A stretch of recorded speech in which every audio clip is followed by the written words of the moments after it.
several cities bracing for this severe weather.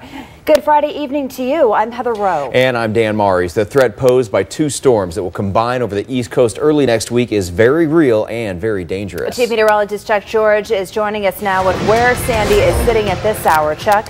Hi there, guys. Yeah, Sandy is still sitting off the southeast coast of the U.S. Let me get you the update on what the newest information is from the Hurricane Center tonight. This thing has a cloud span of about 2,000 miles across. Wind is sustained at 75 miles per hour. It's not losing strength, but it's not gaining it quickly tonight. However, it likely will as it approaches the northeast coast next week. It will take that long for it to get there. All weekend, it will just be battering the shoreline of the Carolinas and Virginia before finally making landfall someplace around Washington, D.C. or the southern New Jersey coast by about Monday night or Tuesday of next week. The sheer size of this storm is one of the biggest concerns.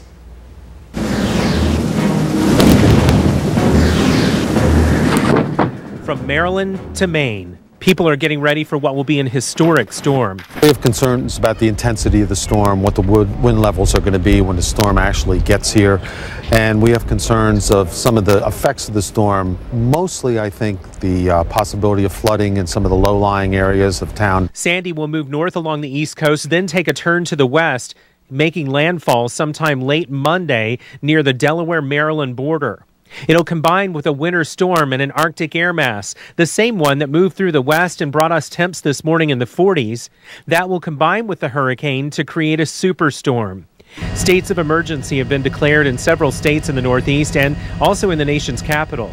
Shore communities are reinforcing beaches and emptying inland lakes ahead of the storm's surge. Northeast residents remember vividly the hurricane of last year. Its name was Irene. It caused almost $16 billion in damage. James Wall is a Brooklyn resident, and he lost his apartment in that storm. He doesn't want to go through it again. Irene, cost us a lot of money, my family. So now we're in a new place. We just want to make sure that everything works this time.